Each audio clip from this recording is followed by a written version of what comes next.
Welcome back to the program. If you're just joining us, this is Cosmopolitan Market, and we are reaching you live from the Nigeria Customs Broadcasting Network, here to keep you up to speed with what's happening in the world of business. If you're just joining in, it's time for the conversation segment of the program today. Recall I told you earlier on that I will be joined by a development economist. He is Prince Will Eziukwu. He's with me now in the studio. Welcome to the program, Prince Will. Thank you. You were just reacting to some of the things that the CBN governor was saying just a while ago with regards to, he spoke to diverse issues. He spoke to issues around Forex, accessibility to Forex, also spoke to issues around what's happening with the USSD, the USSD issue with the telcos, the NCC, and the banks. I want to have your reaction to the decision, the major decision we saw, the CBN keep rates unchanged. Do you expect that?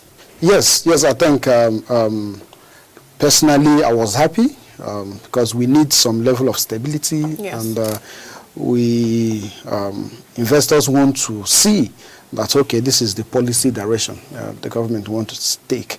I think kudos to the CBN. So you feel, what changes should we expect now? The rates have been maintained. Status quo has been maintained. Now, with the CBN governor did say, he gave the instances of loosening and tightening and what the consequences would have been on the economy. Do you expect this to bring about any major change?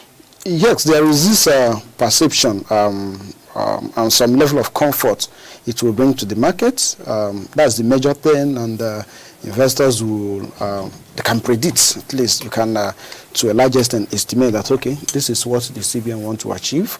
Of course, we have the situation, we're in a precarious situation, if I may use that word.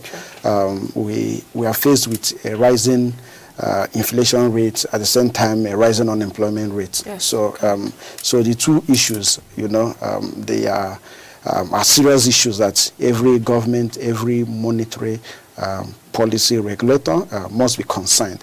And I'm happy also that the CBN made mention of that we, at every point in time, we need to address the growing unemployment and this resultant restiveness among the populace.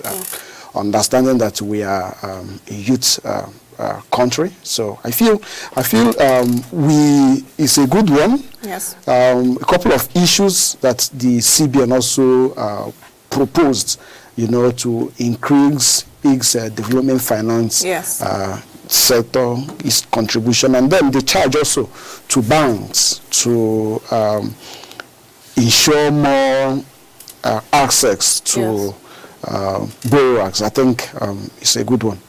Okay, I want us to take the issues one after the other now. Let's begin from the issue of the Forex. Now, the news filtered in that the Naira has been devalued, flexible exchange rate, and I think it's only right to kind of give a background to it. What's the difference between what the CBN has now as a rate regime and what a flexible exchange rate regime means? Okay, so I'm not trying to hold brief to CBN, but I want to paint a scenario, which is actually what is happening.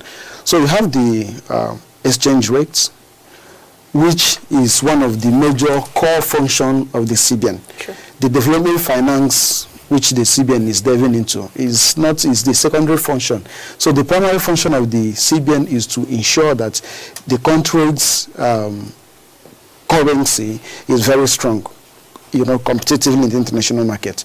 So we have a situation where, to ensure that, because we are an import-dependent economy, so at every point in time, we have a whole lot that we're importing, so we have Naira chasing for dollars. So it's now the rule, and of course, when the primary, the first principle of demand and supply, when demand, increases, if supply remains constant, price will be forced to go high. So that is what is affecting the Naira in the international market.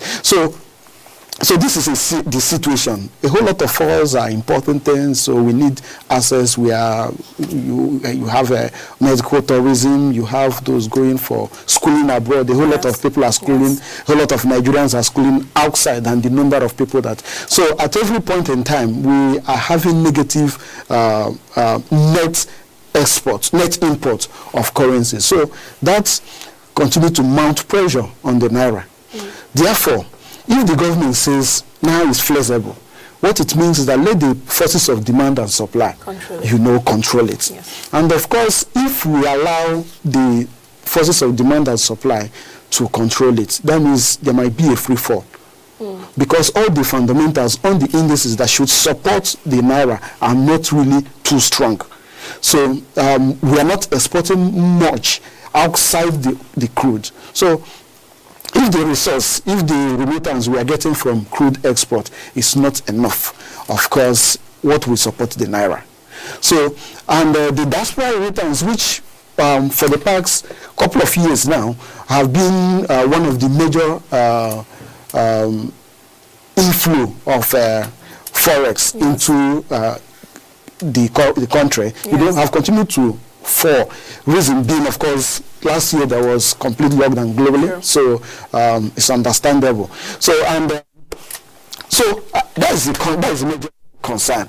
So where you have the CBN trying to play some level of control, trying to, when the fundamentals are solidly be against the naira, the CBN will maybe sell dollar, pull more dollar into the market just to help,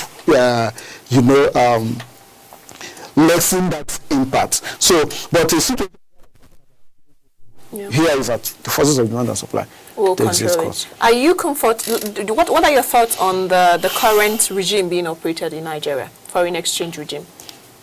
So for me to say I like it or I don't like it, what are the options available to us? One is the government now say, okay, we hands off, and what will happen? What will support the naira? So our options are at this point in time limited because we are not exporting enough. Yes. Yeah, stories abound that containers that come into Nigeria, ships that come into Nigeria, they go back empty. So meaning that we are not exporting enough. It means that our productivity, we are not actually producing at our peak. We are not. So we have a whole lot of 33.33% of us unemployed, meaning we are not producing enough. So since we are not producing enough, we can't export. So we have, of course, we have very serious factors debilitating against our meeting international standard when it comes to production. So we are not doing enough in that regard. Therefore, we are not achieving or we are not earning enough foreign currency. So that's the best bet we can do at this point in time. But my concern is if there is any way you have the black market, you have the IE and all the rest of them. Yeah. So they have the official rate. So if there is any way we can, come to harmonize these rates, at least because some people are being, they are trying to, you buy from here, you sell and what have you. So I personally, I could have loved a situation where you have a single rate. You understand? You have a single rate. Anywhere you go, you have a single rate. It will really help. That's unification of everything we have now to one single rate. But how? Give or take now. What's your outlook for that? When do you think we can actually achieve that? Because I think even from the year 2019, I beg your pardon, the International Monetary Fund has consistently called for Nigeria to have a unification of the exchange rate band. When do you think this will be in sight for us? I think it's when we have the political will to do so. And I will always put it that everything lies with the political will. If the refinery today, we are spending a lot of foreign exchange trying to import oil. So if we have the political will and say this refinery within 1 year, 2 years, it must work, I feel it will work. So I think you just have to do with the political will and the direction for which the managers of the economy want to take the economy. So there is to me, I don't really think that is such a huge challenge to achieve.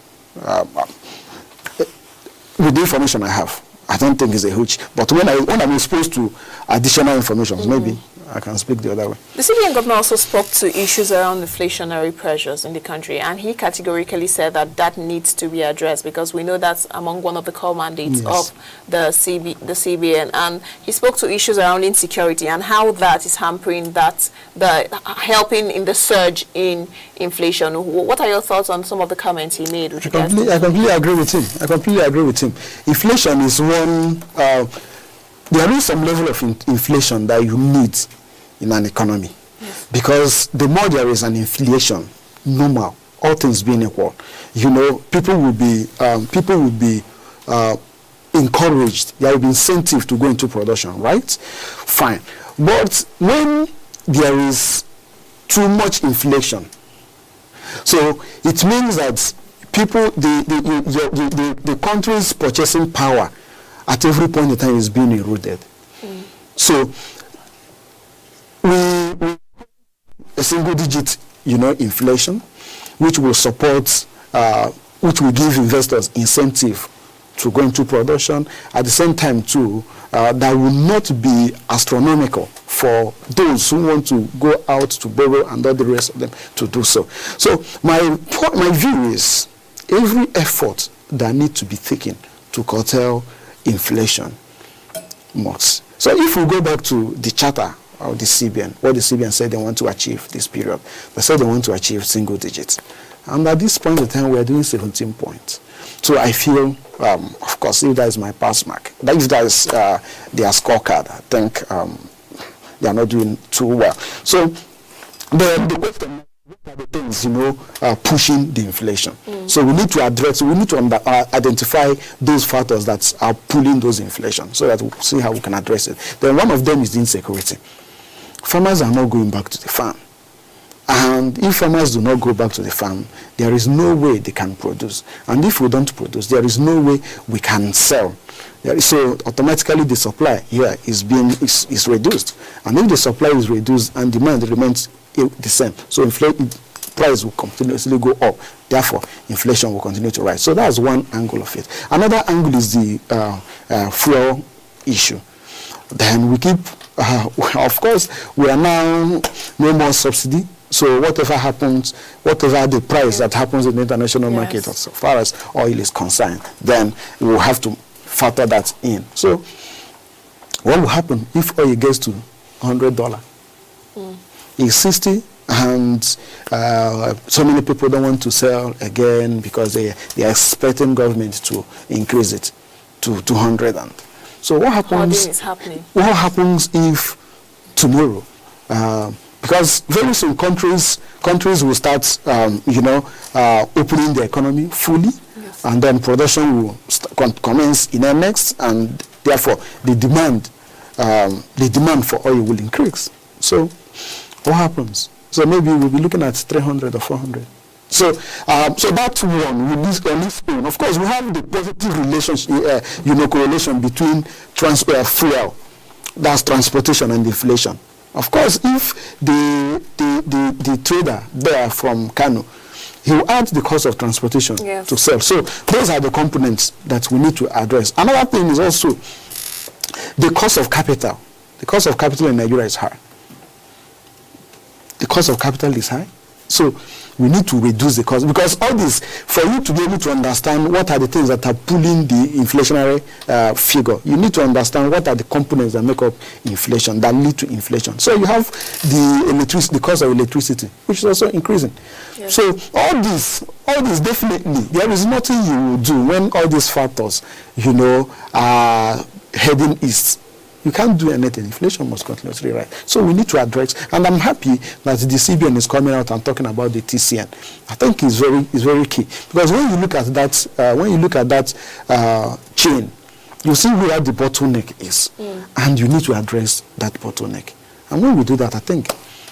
Concerning the issue of the price of fuel, like you have just mentioned, I think some weeks ago I was speaking with one of the senior special assistants to the president, and he was telling me that Nigerians would have to bear the rise in fuel price, that it is inevitable. Yes. Now, is there a way that we can go around it, considering the fact that we understand the current cost of living in the country, and things are not, whether we like to agree to it or not, there's economic hardship in the land. People are not finding it funny.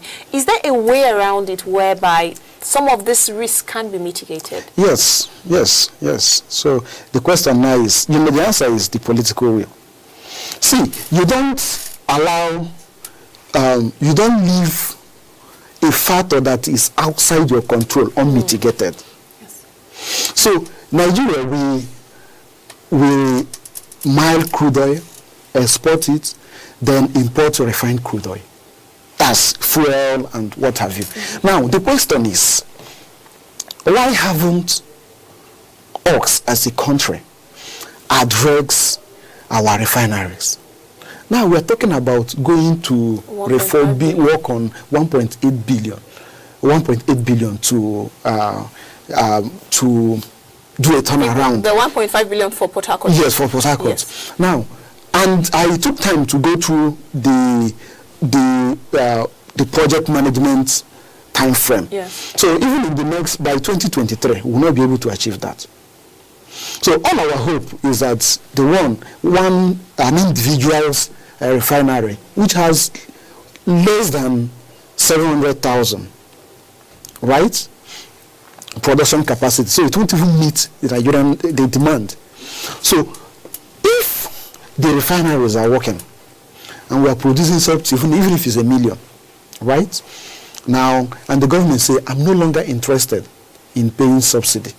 So we will have, because we have a local supply, yes, it will help to cushioning global effects.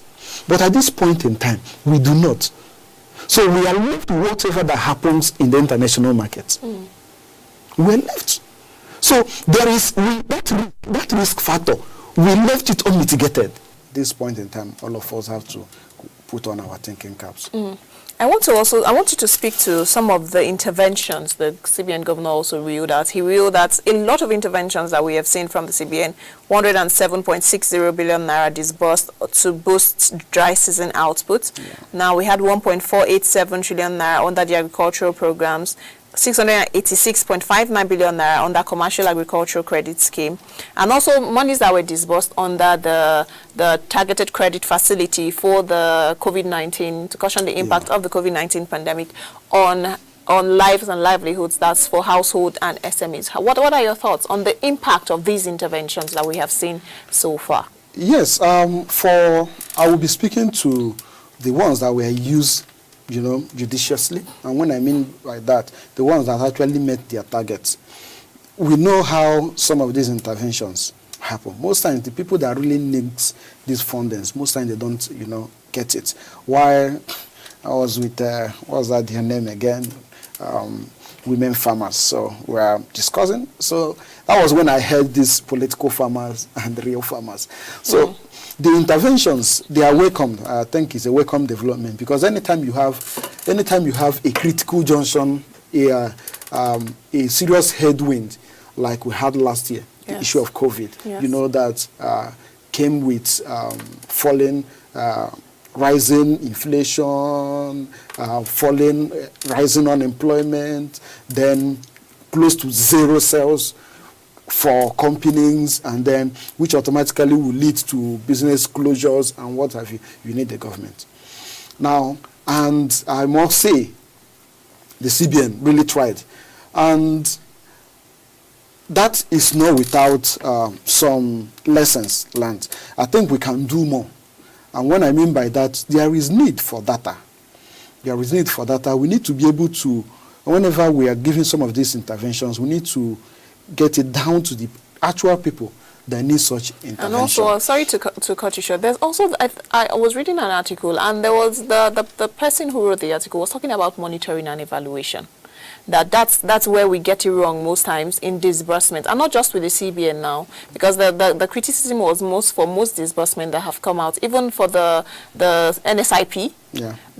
We have a lot of lacunas in monitoring and evaluation process. What do you think? Yes, it's not only monitoring and evaluation. Actually, the design, some of these things are wind fund, and whenever we talk about wind fund, there are a whole lot of risk around wind fund, because some of the interventions, you can't really know the exact one that will be productive and the exact one that will not be productive. So that's why we call it wind fund. So you just spray money in the air, and then some will fall in a veritable place. But for me, outside monitoring, designing, from the point of designing the assets, is where most times we get it wrong. Because I don't want to call the specific one, So we saw how certain people, that had certain connections, we are assessing that. Why the real persons that need this fund, they were not getting it. So for me, monitoring is fantastic, but at the point of disbursement, it's more, so when you look at the risk, in cash flow management, it's easier for you to adopt preventive measures than trying to recover or trying to control. If you make the mistake at the point of, disbursement, it becomes very difficult. Yes. Sometimes, and if you look at banks, when the bank want to do complete or due diligence, now you have the capacity, you have whether you have collateral and all the rest of. But of course, we know some of these interventions, you don't need to. If you require so much collateral, then people will not be able to access it. The real people will not be able to access it. So the question now is that you are going to do it in such a way that people that have collateral will access, people that do not have collateral will also access. But then, another question, another concern that you need to solve is how do you ensure that only the people who need this fund, because I tell you, if you are giving people 1 million naira today, there is someone you give 1 million naira and the person will blow it, if I may use that word. Mm-hmm. And there is also another another person you give 1 million, yes, and the person will employ one person. Sure. You understand? So that's why I'm speaking on the issue of data. We need data to ensure that all these windfalls, all this wind fund we are doing can actually be of impact. But whether on a general note, I think the CBN will try. Okay, I like the fact that you talked about data, because then again, there's really no good level of development that can take place when there is no data to back it up, because growth stands on data. Definitely. So development isn't done arbitrarily. There has to be data, and it's very important. And we have seen the MBS also step in that plate. Yeah. We've seen data releases from the MBS. Now let's have your final thoughts as we wrap up today. With everything that we have seen from the MPC, we saw the meeting today. All eyes were focused on what's for me, at every point in time I have opportunity like this, I will always tell Nigerians to be hopeful. If you don't have anything you are doing, just look for something. Lego, just no matter what it takes, just do it. I'm an Igbo man.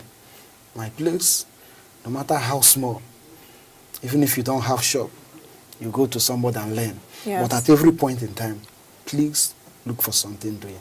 I remember I was having a conversation with you about the Igbo apprenticeship system in Nigeria, and I think one of these days we'll do a program on that. Let's look at that model that works, because that's actually a Nigerian model that a lot of attention has not been paid to it. I was watching a foreign TED talk, I think, and I saw the speaker making reference to the Igbo apprenticeship system in Nigeria, and also citing also citing some of the success stories. So I think we'll work something around that. Yes, we need to, because if you look at what is happening, the formal sector will not be able to absorb the total number of people we are producing every year. So we need to create our own success stories. All right. Thank you so much, Prince Wilezi Yuku, for coming on the program today. Always a pleasure to have you around on Cosmopolitan Market. And that's where we draw the curtains today on the program. Thank you for investing your time with me. Always, as I always come in here to give you up-to-the-minute information in business, commerce, finance, and the economy. And also our analysts come in with stellar analysis, preferring solutions and recommendations on basically how to make the Nigerian economy